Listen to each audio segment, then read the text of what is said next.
Hello friends, welcome to study master. मैं हूं आपका फ्रेंड जीएस राय। फ्रेंड्स, आज का हमारा जो नेक्स्ट टॉपिक है ये है सिंधु घाटी की सभ्यता, या फिर जिसको बोलते हैं सिंधु घाटी सभ्यता, इंडस वैली सिविलाइजेशन।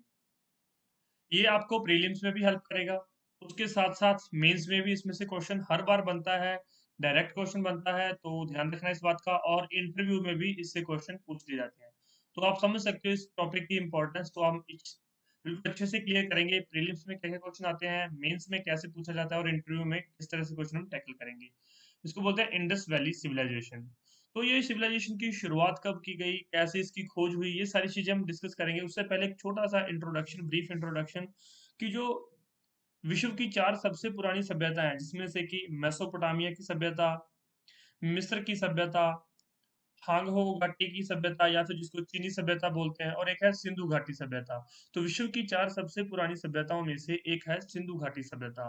तो ये काफी इंपॉर्टेंट है हमारे एग्जाम पॉइंट ऑफ व्यू से, और एग्जाम पॉइंट ऑफ व्यू से ना भी देखें तो वैसे भी हमें पता होना चाहिए कि सिंधु घाटी सभ्यता आपने छोटी क्लासेस में पढ़ा होगा, जब आप सिक्स में पढ़ रहे थे या टेंथ में पढ़ रहे थे, कि किस तरह से इसमें से क्वेश्चन, मतलब किस तरह से हमने इसमें देखा, और भारत में क्या क्या चीजें खुदाई करके निकाली गई। तो ये सारी चीजें आपने छोटी क्लासेस में भी देखा होगा सिंधु घाटी सभ्यता से। अब बड़ी क्लास में हो गए हो, आपको एग्जाम लेवल देखना है कि किस तरह से क्वेश्चन आएंगे, तो हम आपको यहाँ पर बताएंगे क्या क्या क्वेश्चन पूछे जाते हैं। चलिए शुरू करते हैं लेक्चर को। और आपकी स्क्रीन पे ये देखिए आ गया है पूरा। सबसे पहला क्वेश्चन क्या पूछा जाता है इससे, मेलुहा शब्द का प्रयोग कहाँ किया जाता है, या फिर मेलुहा क्या है, मेलुहा, ये देख लीजिए। एग्जाम में क्वेश्चन आएगा, मेलुहा शब्द किसके लिए प्रयोग किया जाता है, तो ये सिंधु घाटी सभ्यता के लिए प्रयोग किया जाता है। ये किसी बुक्स में ये मिल जाएगा, कहीं पे ये नहीं भी मिलेगा आपको तो टेंशन नहीं लेनी है। आपको सारी चीजें यहाँ पर स्टडी मास्टर पर बहुत अच्छे से करवाई जाएंगी, कोई इसमें चिंता का विषय नहीं है। आपको सारी चीजें यहाँ पर हम अच्छे से कवर करवाएंगे। आपका कोई भी क्वेश्चन ऐसा नहीं है जो प्रीलिम्स, मेंस या इंटरव्यू में जो हमारी कोचिंग से बाहर आ जाएगा। तो मेलुहा शब्द का प्रयोग किस लिए किया जाता है, सिंधु घाटी सभ्यता के लिए। चलिए इसमें हम देखेंगे सिंधु घाटी सभ्यता के बारे में, इसकी खोज कहाँ से हुई, शुरुआत कैसे हुई, क्या इसका कालक्रम रहा, इसका समय क्या था, इसका नामकरण किसने किया, क्यों किया, कैसे हुआ, इसका उद्भव कैसे हुआ था, इसकी विशेषताएं क्या हैं, जो बहुत इंपॉर्टेंट है। यहाँ से क्वेश्चन प्रीलिम्स, मेंस और इंटरव्यू में पूछे जाते हैं। और इसका विस्तार कहाँ कहाँ पर किया गया है, तो ये सारी चीजें हम यहाँ पर कवर करेंगे। चलिए सबसे पहले बात करते हैं खोज की। तो एक नाम याद रखना, चार्ल्स मैसन। चार्ल्स मैसन नाम याद रखेंगे। 1826 में ये ब्रिटिश से आए थे, फॉरेनर थे जो घूमने के लिए पाकिस्तान आए थे। तो ब्रिटेन से ये पाकिस्तान घूमने के लिए आए थे, तो इन्होंने देखा कि कुछ एक अलग तरह की, इन्होंने कुछ ईंटें देखी, कुछ इन्होंने स्ट्रक्चर देखा कि यहाँ पर कुछ हो सकता है। लेकिन इन्होंने ज्यादा खोजबीन नहीं की, क्योंकि ये तो सिर्फ ट्रैवलर थे, सिर्फ घूमने के लिए आए थे पाकिस्तान में। तो इन्होंने इसके बारे में अपनी एक नॉवल थी, या सॉरी नॉवल नहीं, इनकी एक पत्रिका थी, नैरेटिव ऑफ जर्नी। तो पूछ लिया था नैरेटिव ऑफ जर्नी किसकी राइटिंग थी, तो ये चार्ल्स चार्ल्स मैसन की है, जिन्होंने 1826 में पाकिस्तान का दौरा किया था, पाकिस्तान घूमने के लिए आए थे। और उन्होंने अपनी जो पत्रिका थी नैरेटिव ऑफ जर्नी, इसमें लिखा था कि वहां पर कोई सभ्यता है जो बहुत पुरानी है। तो इन्होंने बस इतना लिखा था, ज्यादा डिटेल नहीं दी थी इन्होंने। तो ध्यान रखना, नैरेटिव ऑफ जर्नी किसकी है ये, तो ये चार्ल्स मैसन की है। और उसके बाद थे बर्टन बंधु, नाम याद रखना, बर्टन बंधु। दो भाई थे, एक का नाम था जेम्स बर्टन, दूसरे का नाम था विलियम बर्टन। 1856 के आसपास इन्होंने, जो इनको काम मिला था, इनको क्या काम मिला था, इनको रेलवे ट्रैक बनाने का काम मिला था। कहाँ से कहाँ तक ये रेलवे ट्रैक बना रहे थे, याद रखना, ये कराची से, कोई कराची पोर्ट है, कराची से लाहौर तक ये रेलवे रेलवे ट्रैक बनाने का काम मिला था इनको। किनको मिला था, बर्टन बंधुओं को। तो क्वेश्चन पूछा जाएगा, कराची से लाहौर तक रेलवे ट्रैक बनाने का काम किन्हें मिला था, तो बर्टन बंधु दोनों इंजीनियर थे, जेम्स बर्टन और विलियम बर्टन। नाम याद रखना, 1856 के आसपास जब ये रेलवे ट्रैक बनाने के लिए खुदाई करवा रहे थे, वहां पर ट्रैक बनाने के लिए जगह समतल कर रहे थे, तो उस समय इन्हें कुछ ईंटें और कुछ टुकड़े मिले ईंटों के, कुछ साबुत ईंटें और कुछ टुकड़े मिले। तो इन्होंने क्या किया, इन्होंने उन ईंटों को और उन टुकड़ों को क्या कर लिया, रेलवे ट्रैक बनाने में प्रयोग कर लिया, उसका उपयोग कर लिया। तो इन्होंने ये ध्यान नहीं दिया कि ये ईंटें कहाँ से आई, इनके बारे में इन्होंने कुछ भी नहीं बताया। लेकिन जब ये ट्रैक बनकर तैयार हो गया, जब इन्होंने खर्चे का ब्यौरा दिया, तो उन्होंने इसमें लिखा कि कुछ वहां पर ईंटें हमें प्राप्त हुई थी खुदाई के दौरान। तो तब इन्होंने जाके इसके बारे में जिक्र किया, लेकिन तब तक ईंटें लग चुकी थी। तो 1856 में इन्होंने थोड़ा सा यहाँ पर जाकर इसके बारे में यहाँ पर प्रकाश डाला था, बताया था, लेकिन इन्होंने भी ज्यादा खुदाई के बारे में नहीं सोचा। उसके बाद इंपॉर्टेंट नाम आता है अलेक्जेंडर कनिंघम। इस नाम से आप फेमिलियर हो गए होंगे, मैंने आपको लास्ट वीडियो में बताया था। Archaeological survey of India, Alexander Cunningham नाम तो आपको याद हो ही गया होगा ये। 1 सेकेंड, मैं यहाँ पर इसको जूम कर देता हूँ।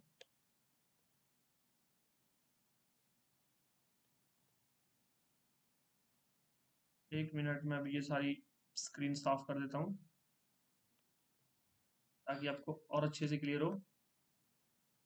अलेक्जेंडर कनिंघम तो 1853 से लेकर 1856 तक ये पुरातत्व विभाग के अध्यक्ष रहे थे, वहां पर हेड रहे थे। और इन्होंने जो है सिंधु घाटी सभ्यता के कुछ स्थल खोजने की कोशिश की थी, लेकिन ये भी कामयाब नहीं हुए क्योंकि इन्होंने ज्यादा इंटरेस्ट नहीं दिखाया और इनको कुछ नहीं मिला। लेकिन 1853 से 1856 तक भारतीय पुरातत्व विभाग के इन्होंने वहां पर जो है देखा, लेकिन इनको वहां पर कुछ नहीं मिला और इन्होंने ज्यादा खोजबीन भी फिर नहीं की।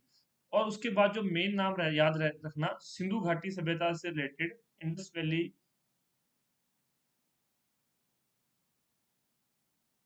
सिंधु घाटी सभ्यता से रिलेटेड जो मेन नाम है वो है सर जॉन मार्शल।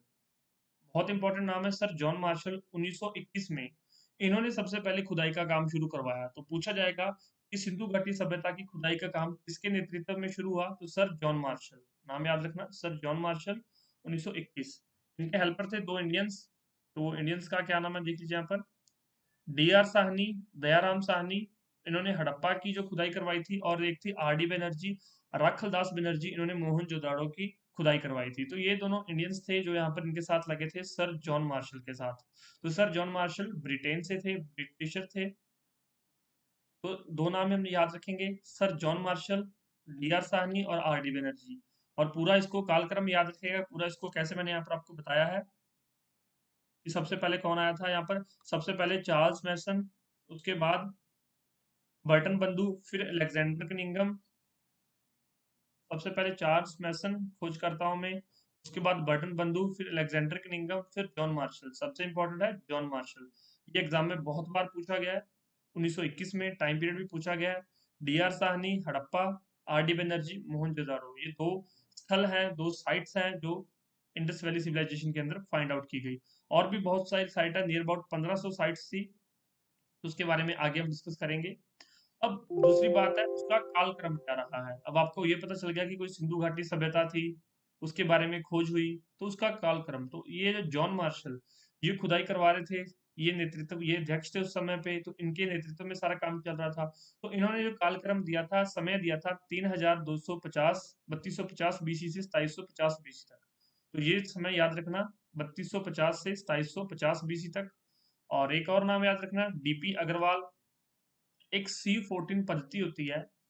अब C14 पद्धति में क्या होता है, इसके द्वारा इन्होंने फाइंड आउट किया कि ये जो सिंधु घाटी सभ्यता है इसका टाइम पीरियड क्या है। तो 2350 से 1750 बीसी आया था इसका टाइम पीरियड। अब मैं आपको थोड़ा सा ये बता देता हूँ कि C14 ये पद्धति कैसे काम करती है। तो जो भी जीवित चीज है, कोई भी जीवित चीज हो या फिर कोई भी ऐसी चीज जिसके अंदर कार्बन हो, तो अगर उसके अंदर कार्बन रहती है तो अपना फूड, कार्बन अपना फूड वाटर से और एनवायरनमेंट से ले लेता है। लेकिन जब तक चीज जीवित रहती है, चाहे वो लकड़ी हो, चाहे वो इंसान हो, इंसानों के अंदर भी कार्बन अवेलेबल रहता है, कार्बन के आइसोटोप्स अवेलेबल रहते हैं। और लकड़ी के अंदर भी ये जो जीवाश्म ईंधन है इनके अंदर भी रहते हैं। तो वो जब तक जिंदा रहते हैं तब तक वो फूड और वाटर, वो अपना फूड, वाटर और एनवायरनमेंट से लेते रहते हैं कार्बन। लेकिन जब ये मर जाते हैं, जब ये मर गए, जब ये खत्म हो गए, तो फिर ये क्या हो जाता है, इनके अंदर कार्बन की मात्रा कम हो जाती है, ये अपना भोजन नहीं बना पाते और धीरे धीरे कार्बन खत्म होने लग जाता है। तो इस पद्धति से हम कार्बन की लाइफ चेक करते हैं कि इसके अंदर कितने समय से कार्बन डेड पड़ा है। तो उसके हिसाब से हमें पता चल जाता है कि ये चीजें कितनी पुरानी है। तब ये C14 पद्धति के द्वारा डीपी अग्रवाल ने बताया कि ये 2350 बीसी से लेके 1750 बीसी तक इसका सिंधु घाटी सभ्यता का टाइम पीरियड है। तो ये दोनों डेट दोनों ये टाइम याद रखना, 3250 बीसी से 2750 और 2350 से 1750 बीसी किस पद्धति के द्वारा बताया गया, तो C14 पद्धति के द्वारा बताया गया। नेक्स्ट यहाँ पर बात करते हैं इसके नामकरण की। अब कुछ जगह खोजी है तो इन्होंने नाम किया सिंधु सभ्यता। सबसे पहले नाम क्यों रखा सिंधु सभ्यता, क्योंकि उस समय पे जिस टाइम पे ये खोजी गई थी, वहां पर जिस नदी के किनारे जो भी सभ्यता होती थी, नील नदी के किनारे तो नील सभ्यता या नील नदी की सभ्यता, पीली नदी के किनारे तो पीली नदी की सभ्यता, मिस्र नदी के किनारे तो मिस्र की सभ्यता। तो इस तरह से ये सिंधु के किनारे खोजा गया था, इसको सिंधु सभ्यता या फिर सिंधु घाटी की सभ्यता इसका नाम दिया गया। उसके बाद कुछ एक इसकी साइट सरस्वती नदी के किनारे पे मिली थी, तो इसका नाम रख दिया गया सिंधु सरस्वती सभ्यता। लेकिन ये बहुत ज्यादा बुक्स में नहीं दिया गया है। ये यहाँ पर जो खोजकर्ता थे उन्होंने अपने पास अपने डॉक्यूमेंट्स में ये नाम लिखे। और जो सबसे बड़ी बात है, जो आपकी एनसीईआरटी बुक्स हैं या फिर जो आपकी रेफरेंस बुक्स हैं उसमें ये हड़प्पा सभ्यता दिया गया है। तो हड़प्पा सभ्यता नाम कहाँ से आया? तो जो इसकी सबसे बड़ी साइट थी या सबसे पहले फाइंड आउट की गई साइट थी, उसके नाम पर इस सभ्यता का नाम रख दिया गया। तो सबसे पहले कौन सी साइट मिली थी? तो सबसे पहले हड़प्पा सभ्यता फाइंड आउट की गई थी 1921 में। तो इसका नाम क्या रख दिया गया? हड़प्पा सभ्यता। तो आपको ये भी याद रहेगा कि हड़प्पा सभ्यता नाम क्यों रखा गया। और अगर आपसे कोई पूछ ले मेंस में कि हड़प्पा सभ्यता का नाम हड़प्पा सभ्यता क्यों रखा गया और हड़प्पा सभ्यता नाम रखने से पहले इसके क्या-क्या विचार दिए गए थे, कौन-कौन से नाम रखने के विचार दिए गए थे, तो सिंधु सभ्यता, सिंधु सरस्वती सभ्यता, तो ये विचार क्यों दिए गए थे? तो मेंस में आपका ये क्वेश्चन बन सकता है। इस तरह से आपको जो है 5 नंबर में लिखने का ये आ सकता है। ध्यान रखना इस बात का। उसके बाद है उद्भव। उद्भव से इसके अंदर कुछ मत दिए गए थे जो खोजकर्ता थे जिन्होंने खोज की थी। उसमें कुछ विचार प्रकट किए गए थे, तो कुछ इसमें विदेशी मत है और कुछ इसमें स्थानीय मत है जो देशी मत है। तो विदेशी मत क्या कहते थे कि ये सुमेरियन सभ्यता है, क्योंकि सुमेरियन लोग यहाँ पर आकर बस गए। तो ये किन्होंने कहा था? Marshall, Wheeler, Childe, D D Kosambi. तो ये कुछ खोजकर्ता थे। इन्होंने क्या कहा कि सुमेरियन लोग ही यहाँ पर सिंधु घाटी के पास आकर बस गए थे, क्योंकि इनकी बिल्डिंग्स का कुछ नक्शा सेम है, कुछ ईंटों का नक्शा सेम है। लेकिन दूसरी तरफ इसके विरोध में क्या कहा गया कि वहां पर जो है नालियों की व्यवस्था, अगर यहाँ पर सिंधु घाटी में थी तो वहां पर मेसोपोटामिया में क्यों नहीं थी, सुमेरिया में क्यों नहीं थी? ये सुमेरियन जगह जो है, मेसोपोटामियन सभ्यता के अंदर एक जगह थी सुमेरियन, वहां की सभ्यता अलग थी। तो ये लोग कह रहे थे, जो John Marshall, Wheeler, Childe, D D Kosambi, तो ये लोग क्या कह रहे थे कि ये जो सुमेरियन लोग ही यहाँ पर आकर सिंधु घाटी पे आकर बस गए थे और ये सुमेरियन सभ्यता है। लेकिन इनका मत यहाँ पर गलत साबित होता प्रतीत होता है, क्योंकि वहां पर पक्की नालियां नहीं थी, घर पक्के थे, लेकिन जो चौड़ी सड़कें थी यहाँ पर जो इस तरह ग्रिड पद्धति पे काटती हैं, ये भी वहां पर अवेलेबल नहीं थी। तो इस तरह से इनका मत गलत हो गया। दूसरी तरफ स्थानीय मतों में क्या कहा गया कि ये द्रविड़ लोग हैं। ये किसने बोला? राखलदास बनर्जी ने। ये जो आर डी बनर्जी है, इन्होंने कहा कि द्रविड़ लोग वहां से आकर यहाँ पर बस गए। और टी एन रामचंद्रन ने बोला कि आर्य थे ये। और लक्ष्मण स्वरूप पुसालकर ने भी ये बोला। लेकिन आर्य नहीं हो सकते, क्योंकि आर्य बाद में आए। अगर उनको इतना ही पता था कि पक्के घर होते हैं, पक्की ईंटें, पक्के घरों का अगर उनको पता था, तो बाद में आर्य जो है वैदिक काल के अंदर झोपड़ी के घरों में क्यों रहते थे, झोपड़ियों में वो क्यों वास करते थे? तो इसलिए ये मत भी गलत हो गया। इसमें सिर्फ एक मत यहाँ पर सही साबित होता है, वो है द्रविडियन, कि ये द्रविडियन लोग थे जो यहाँ पर आकर बस गए थे। नेक्स्ट इसके अंदर बात करते हैं विशेषता की, कि इसकी क्या क्या विशेषता है। सबसे ज्यादा क्वेश्चन कहाँ से पूछे जाते हैं? सबसे ज्यादा क्वेश्चन यहीं से पूछे जाते हैं। अब इसकी विशेषता क्या है? तो ये है नगरीय सभ्यता। अगर पूछा जाए कि भारत की सबसे पुरानी नगरीय सभ्यता कौन सी थी, तो सिंधु घाटी की सभ्यता सबसे पहले और सबसे पुरानी नगरीय नगरीय सभ्यता थी। वहां पर नगर थे। नगरों का क्या मतलब? वहां पर चौड़ी चौड़ी सड़कें, एक सिस्टमेटिक वे में घर बने हुए थे, ऊंचा किला, अपर दुर्ग, lower upper house, lower house वहां पर बने हुए थे। मतलब जो भी चीजें बनाई गई थी पूरी सिस्टमेटिक। वहां पर जो है ड्रेनेज सिस्टम बहुत अच्छा था, नालियों का सिस्टम, नहाने के लिए हर एक घर में जगह दी गई थी, वहां पर नहाने के लिए बाथरूम की व्यवस्था की गई थी।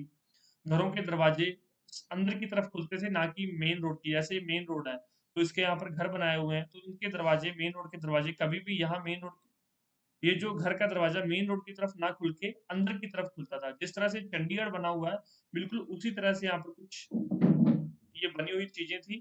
तो इसलिए ये सबसे पहली नगरीय सभ्यता थी। आगे हम डिटेल में पढ़ेंगे कि इसकी क्या क्या विशेषताएं रही। दूसरा यहाँ पर है कांस्य युगीन सभ्यता। अब जिस टाइम पे कांस्य यूज हुआ था, जहाँ पर कांस्य के औजार, बर्तन या फिर हथियार बनाए गए, तो वो कांस्य युगीन सभ्यता हो गई। अगर लोहे के औजार बनाए गए तो लो युगीन सभ्यता या फिर लो सभ्यता। अगर पत्थर के औजार हथियार बनाए गए तो पत्थर सभ्यता या फिर पाषाण काल। तो जिस समय जो चीज यूज हुई उस समय उसका वही नाम रख दिया गया। तो कांस्य युगीन सभ्यता का क्या अर्थ है? इस समय कांस्य का प्रयोग किया गया। तो कांस्य कैसे बनता है? तो तांबा और टिन को मिलाकर, दोनों का अलॉय होता है, तांबा तांबा और टिन से कांस्य बनाया जाता है। तो उनको अलॉय कर बनाने की जो विधि का पता था, मतलब उस समय के लोग बहुत डेवलप थे, अभी उनको पता है कि किस रेशियो में टिन और तांबा मिलाया जाएगा। अगर क्वेश्चन पूछा जाए कि सबसे पहले जो धातु का प्रयोग किया गया मनुष्य द्वारा वो कौन सी थी, तो तांबा। तांबे का सबसे पहले प्रयोग किया गया, तांबा। उसके बाद तांबा और टिन को मिलाकर कांस्य बनाया गया। कांस्य से जो हड़प्पा का सभ्यता में वहां पर हथियार बनाए जाते थे, औजार, बर्तन कांस्य के बनाए जाते थे। और अगर आपसे कोई पूछे कि पहला पालतू जानवर कौन सा था, तो वो था कुत्ता। पहला पालतू जानवर कुत्ता। पहला यूज किया गया मेटल कौन सा था, तो वो कौन सा था, कांस्य। पहली धातु जो यूज की गई वो थी कांस्य। अब नेक्स्ट है औद ऐतिहासिक, ये इसकी विशेषता है। औद ऐतिहासिक हमने जो लास्ट लेक्चर किया था उसमें मैंने आपको बताया था कि तीन तरह के होते हैं, प्रौग ऐतिहासिक, औद ऐतिहासिक और ऐतिहासिक। प्रौग ऐतिहासिक में लिखित साक्ष्य नहीं मिले, क्योंकि इन्होंने कुछ लिखा ही नहीं, तो मिलेंगे कहाँ से। पत्थर, वो सिर्फ पत्थर का युग था, पाषाण काल था, उन्होंने कुछ नहीं लिखा। दूसरा था औद ऐतिहासिक, इन्होंने कुछ लिखा तो है, लिखित साक्ष्य मिले, लेकिन उन्हें पढ़ा नहीं जा सकता, जैसे कि हड़प्पा सभ्यता, तो भी मैंने आपको बता दिया। नेक्स्ट है ऐतिहासिक, जिसमें कि लिखित साक्ष्य उपलब्ध है और हम उनको पढ़ के सारी जानकारी हम उन्हीं से प्राप्त कर रहे हैं। तो ये हमारी औद ऐतिहासिक सभ्यता है। और क्वेश्चन पूछा जाता है निम्नलिखित में से कौन सी औद ऐतिहासिक का उदाहरण है, तो सिंधु घाटी सभ्यता औद ऐतिहासिक सभ्यता है, ध्यान रखना इस बात का। कांस्य युगीन सभ्यता, औद ऐतिहासिक सभ्यता, याद रखना। नेक्स्ट है शांति प्रिय सभ्यता। अब इसका क्या मतलब है शांति प्रिय। अब आपने देखा होगा, आप सुना होगा कि बाबर के टाइम पे देखा आपने, दिल्ली सल्तनत के बारे में पढ़ा होगा या कभी सुना होगा, और बहुत सारी चीजें आपने देखी होंगी। तो जब उनकी जगह को उन पे फाइंड आउट किए गए, तो युद्धों का कहीं ना कहीं युद्ध के बारे में लिखा गया होता है, कहीं ना कहीं हथियारों के बारे में लिखा गया होता है, हथियार मिलते हैं, औजार मिलते हैं। लेकिन इन दोनों, इस सभ्यता में, सिंधु घाटी सभ्यता के अंदर जब खुदाई की गई थी, तो मैं आपको ये दिखा देता हूँ खुदाई की एक तस्वीर। ये इस तरह से देखिए, इतना बड़ा स्ट्रक्चर फाइंड आउट किया गया, ये पूरा का पूरा एक गांव की तरह है। ये स्नानागार बना हुआ है, जगह यहाँ पर जहाँ पर पानी इकट्ठा किया जाता था। और ये देख सकते हो आप लोग कैसे ये जगह बनी हुई है, घर बने हुए हैं। तो ये काफी देख सकते हो आप कितना बड़ा विशाल जगह है। लेकिन इतनी बड़ी खुदाई की गई, इनकी वहां पर सील्स प्राप्त की गई, जो इनकी मोहरें थी जो ये यूज कर रहे थे, मोहरें प्राप्त की गई, इनके ताबीज प्राप्त किए गए, लेकिन कहीं से कोई हथियार नहीं मिला। हथियार नहीं मिलने का क्या मतलब है कि यहाँ पर कोई भी युद्ध का प्रमाण नहीं है, युद्ध नहीं होते थे। तो ये कौन सी थी, तो ये शांति प्रिय सभ्यता थी। तो इसलिए आप इनको शांति प्रिय सभ्यता भी बोलते हैं। नेक्स्ट है व्यापार प्रधान। क्यों, क्योंकि वहां पर जो है हमें व्यापार प्रधान, एक तो यहाँ पर सील्स, सील्स मतलब मोहरें, मोहरें प्राप्त की गई थी। मेसोपोटामिया की मोहरें यहाँ से प्राप्त की गई थी। सिंधु घाटी सभ्यता की मोहरें जो है मेसोपोटामिया में मिली, मिस्र में मिली। इसका क्या कारण है कि मोहरें एक दूसरी जगह पर क्यों जाती हैं। मान लीजिए डॉलर है, यूएसए से भारत में क्यों आता है, क्योंकि हमारा कुछ आयात निर्यात है, क्योंकि यहाँ पर हम व्यापार करते हैं, इसलिए डॉलर आता है और रुपया बाहर जाता है। इसी तरह से यहाँ पर मोहरें अगर आदान प्रदान की गई थी, तो वहां पर जो है ये व्यापार का प्रमाण है। तो वहां पर जो सिंधु घाटी सभ्यता के लोग व्यापार के अंदर लीन थे, व्यापार में विश्वास करते थे। और यहाँ पर बड़े बड़े इन्होंने, इनके पास जो है बड़े बड़े स्टोरेज सिस्टम थे, जिन्होंने जहाँ पर ये अपने खाने के लिए अनाज को स्टोर करते थे, और जो ये जो बच जाता था वो स्टोर करते थे, बाकी क्या करते थे, क्योंकि कृषि प्रधान व्यवस्था थी, कृषि करते थे। कृषि करने के बाद जो जितना बचता था उसको सारा बाजार में बेच देते थे।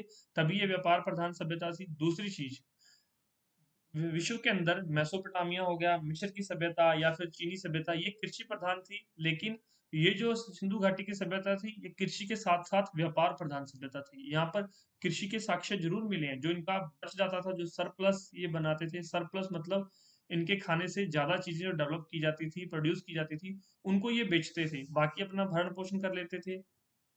और एक क्या इसका प्रमाण है कि ये व्यापार व्यापार प्रधान सभ्यता थी। आपने देखा होगा, दिल्ली के बारे में सुना होगा, दिल्ली कभी गए हो, दिल्ली, मुंबई, ये बड़े शहर हैं। तो क्या ये कृषि प्रधान है, नहीं, ये कौन से हैं, ये व्यापार प्रधान है। तो ये बड़े बड़े नगर हैं, दिल्ली बड़ा नगर है, मुंबई बड़ा नगर है, और भी बहुत सारे नगर है भारत के अंदर। तो ये कौन से हैं? नगरीय सभ्यता थी, तो ये व्यापार प्रधान सभ्यता थी। गांव से यहाँ पर खाना आता था, कृषि भी होती थी यहाँ पर, लेकिन यहाँ पर नगर बहुत बड़े बड़े थे, उनके जो सिस्टम थे। आगे इनकी माप तौल के बारे में हम बताएंगे आपको इसी लेक्चर में कि किस तरह से माप तौल की इकाइयां मिली थी। तो माप तौल कहाँ पर होता है? जहां पर व्यापार हो, तभी कुछ आपको, अगर व्यापार करोगे तभी आपको माप तौल का पता होगा कि कितने पैसों में कितनी चीजें मिलेंगी। तो ये बहुत व्यापार प्रधान थी, तो व्यापार प्रधान को सपोर्ट करने के लिए इतने एग्जाम्पल बहुत है, इतनी मतलब इतनी जानकारी होना जरूरी है कि सिंधु घाटी सभ्यता को व्यापार प्रधान सभ्यता क्यों कहा जाता है? क्योंकि एक तो जो नगर होते हैं, नगरों में कृषि की बजाय व्यापार के लिए ज्यादा प्रचलित होते हैं। दूसरा, वहां पर जो है जगह कम रहती है कृषि के लिए, तो वहां पर लोग व्यापार करते हैं, व्यापार से अपना पालन पोषण करते हैं। और सिंधु घाटी सभ्यता में दो तरह के लोग रहते थे। एक राजा लोग, जो धनी लोग थे। यहाँ पर ऐसा राजा और प्रजा जैसा कोई सिस्टम नहीं था, लेकिन जो धनी लोग थे और कुछ गरीब लोग थे। ये कैसे पता चलता है? ये जो इनके खिलौने होते हैं, उन खिलौनों से पता चलता है। जो इनकी सील्स होती हैं, उनको पता चलता है। आपने मोहनजोदाड़ो मूवी देखी होगी, तो उसमें भी दिखाया गया कि एक ऊंचा दुर्ग होता है और एक नीचा दुर्ग। ऊंचे दुर्ग में अमीर लोग रहते हैं और नीचे दुर्ग में गरीब लोग रहते हैं, जो कि ज्यादातर मजदूर लोग होते हैं, और जो वर्कर्स लोग होते हैं वो नीचे दुर्ग में रहते हैं। दूसरा है विस्तृत सभ्यता। विस्तृत सभ्यता जब आप आगे मैं आपको मैप करवाऊंगा, तो उसमें आपको पता चल जाएगा कि कितना विशाल सभ्यता है, कितनी ज्यादा ये फैली हुई है। राजनीतिक, आर्थिक और सामाजिक सांस्कृतिक। तो आर्थिक के बारे में हमने बात कर ली कि यहाँ पर जो है इकाई इनकी सी थी, तो ये व्यापार प्रधान सभ्यता थी। व्यापार के बारे में हमने देख लिया कि नगरीय व्यवस्था थी, यहाँ पर हमें माप तौल की इकाइयां मिली, वहां पर हमें मोहरें मिली थी। अब किसी जगह पे पैसे चलेंगे तो पैसे किस लिए? पैसे तो लोग खाते नहीं होंगे, व्यापार कर रहे होंगे कि हाँ पैसों के बदले ये चीज ले जाओ, वो चीज ले जाओ, तो इसलिए हमें यहाँ से मोहरें प्राप्त हुई थी। दूसरा यहाँ पर राजनीति। तो राजनीति के बारे में ऐसा कुछ खास हमें साक्ष्य नहीं मिला, कोई प्रमाण नहीं मिला, क्योंकि इनकी हमें चीजें तो मिल गई, लिखित साक्ष्य तो हमें मिला, लेकिन हम वो पढ़ नहीं पाए, तो इसलिए हम इनकी राजनीति के बारे में कुछ नहीं कह सकते। लेकिन एक अनुमान जरूर लगाया जा सकता है। अनुमान किस तरह से किस बिहाफ पे लगाया जा सकता है? कि अब आपने देखा होगा दिल्ली, दिल्ली को चलाने के लिए वहां पर सरकार है, मुंबई को चलाने के लिए वहां पे कॉरपोरेशन है, म्युनिसिपल कॉरपोरेशन है। इसी तरह से यहाँ पर जो है इतने बड़े नगर को और इतनी बड़ी सभ्यता को चलाने के लिए कुछ ना कुछ राजनीति, कोई ना कोई सेंट्रल पावर जरूर यहाँ पर काम कर रही होगी। अब कौन सी सेंट्रल पावर है, इसके बारे में कहीं पे नहीं बताया गया, तो इसके बारे में क्वेश्चन पूछा भी नहीं जाता। दूसरी, सामाजिक व्यवस्था। उच्च लोग और निम्न वर्ग के लोग, दो तरह के लोग रहते थे, लेकिन समाज फिर भी मिलजुल कर रहता था, कहीं पर भी कोई यहाँ पर लड़ाई झगड़े का संकेत नहीं है। और संस्कृति में यहाँ पर कहीं पर मंदिर का कोई प्रमाण नहीं मिला हमें। ताबीज जरूर मिले हैं, मतलब वहां पर टोना टोटका होता था, लोग मानते थे। दूसरी तरह या वहां पर धरती की पूजा की जाती थी, मतलब पृथ्वी की पूजा की जाती थी, पेड़ों की पूजा की जाती थी, पौधों की पूजा करते थे लोग, माता की पूजा करते थे। तो इस तरह से वहाँ की संस्कृति थी। आगे हम डिटेल में पढ़ेंगे, तो ये सारी चीजें हम आगे, विशेषता वाली चीजें हम डिटेल में पढ़ेंगे नेक्स्ट लेक्चर में। अब इसके विस्तार के बारे में बात करते हैं। यहाँ पर मैंने बताया था कि विस्तृत सभ्यता बहुत फैली हुई है। तो ये देख लीजिए, मांदा ये कहाँ पर है? जम्मू कश्मीर में, इसको कहीं पर मांडा भी लिखा होता है। एक जगह है दाइमाबाद। वन सेकंड में आपको मैप पे भी दिखा देता हूँ।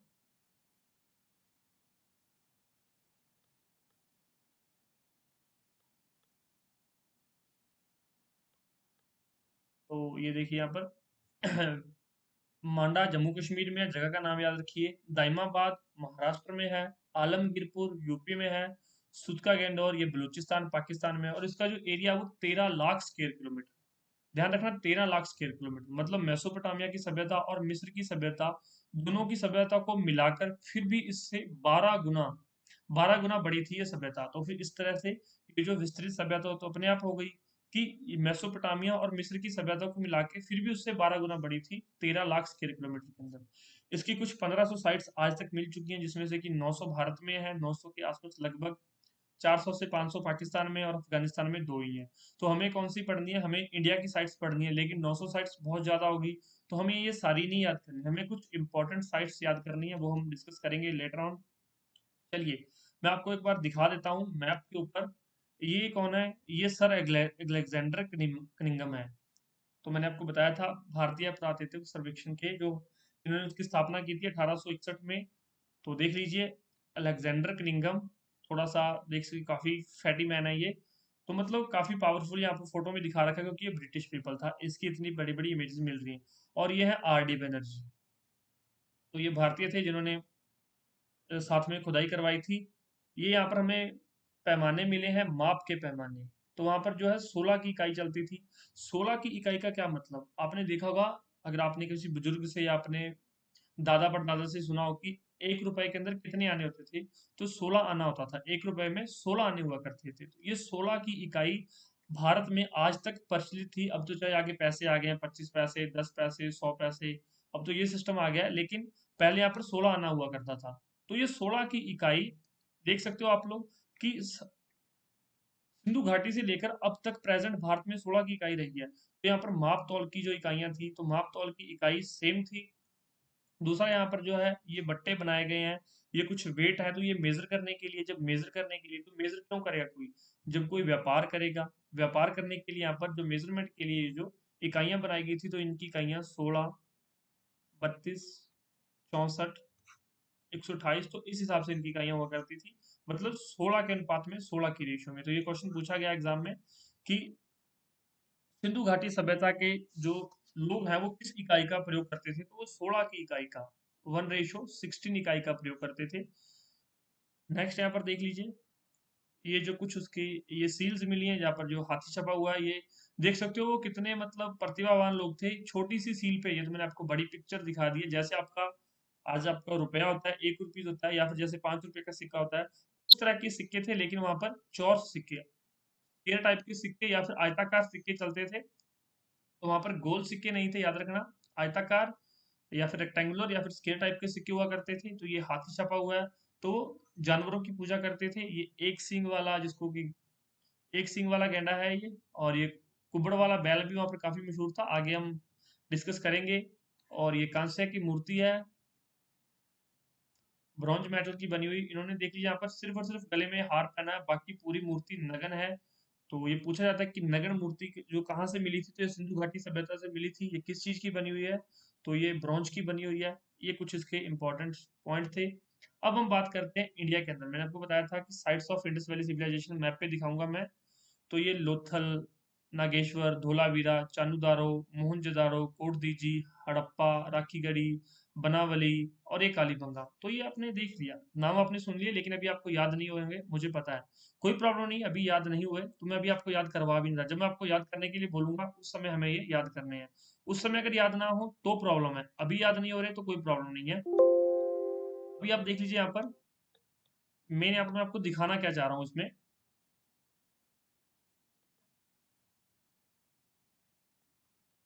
जो ये हड़प्पा सभ्यता है, ये कहाँ कहाँ फैली हुई है, जम्मू कश्मीर के अंदर।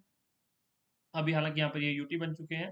जम्मू कश्मीर, यहाँ पर हिमाचल, तो हिमाचल में कोई साइट नहीं है, ध्यान रखना। पंजाब, हरियाणा, राजस्थान, गुजरात, महाराष्ट्र और यहाँ पर यूपी। तो इन सब जगहों पर भारत के अंदर ये जो फैली हुई हैं, तो हड़प्पा सभ्यता कहाँ कहाँ फैली हुई है, ये नाम जरूर याद रख लेना, बस इतना काम जरूर करना कि किस किस स्टेट में फैली हुई है। तो महाराष्ट्र, गुजरात, राजस्थान, आगे मैं ये भी आपको लेटर ऑन डिस्कस करवाऊंगा, ऐसी कोई प्रॉब्लम नहीं है कि अभी हमें याद नहीं हो रही सर तो हम क्या करेंगे। और ये देखिए हड़प्पा सभ्यता जो मैंने आपको वहां पर दिखाया था, 4 नाम बताए थे, कौन कौन से नाम बताए थे, अभी आपको दिखा देता हूँ मैं यहाँ पर।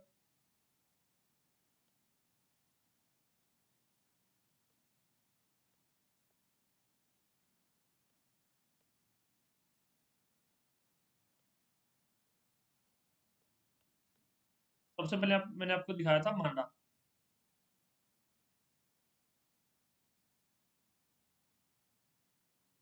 ये रहा मांडा, ये कहाँ पर है, ये जम्मू एंड कश्मीर में है, मांडा याद रखना। और ये किस नदी के किनारे है, तो ये चिनाब नदी के किनारे पे है। मांडा कहाँ पर है, जम्मू कश्मीर में, चिनाब नदी के किनारे पे है। उसके बाद दूसरा मैंने आपको क्या बताया था, आलमगीरपुर। तो यहाँ पर यूपी का एरिया है, ये रहा आलमगीरपुर, ये देख लीजिए, ये रहा आलमगीरपुर। ये कहाँ पर है, उत्तर प्रदेश में। और ये किस नदी के किनारे है, ये हिंडन नदी के किनारे है, हिंडन नदी। याद रखना, ये क्वेश्चन पूछे जाते हैं, मैच द फॉलोइंग में भी आ जाते हैं, इसलिए आपको बता रहा हूँ। और उसके बाद मैंने आपको महाराष्ट्र के अंदर बताया था, नेक्स्ट जो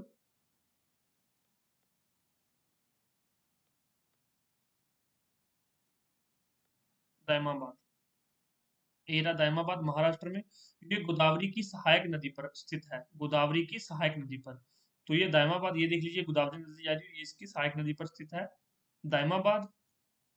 मांदा जम्मू कश्मीर में, उसके बाद आलमगीरपुर उत्तर प्रदेश में, और एक और मैंने आपको बताया था वो देख लीजिए यहाँ पर, सुध का गेंदौर, ये कहाँ पर है, ये बलूचिस्तान पाकिस्तान में। तो ये सारे नाम है, एक बार फिर से मैं आपको ये बता देता हूँ, रिवाइज करवा देता हूँ, क्योंकि ये काफी इंपॉर्टेंट है, और इनमें से एक शेप बनकर आएगी, वो भी मैं बताता हूँ अभी आपको।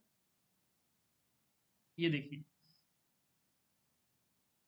सबसे पहले आलमगीरपुर कहाँ पर है, उत्तर प्रदेश में, दायमाबाद महाराष्ट्र में, सुध का गेंदौर बलूचिस्तान में, और ऊपर यहाँ पर मांदा जो है वो कहाँ पर है, थोड़ी सी फोटो ऊपर चली गई है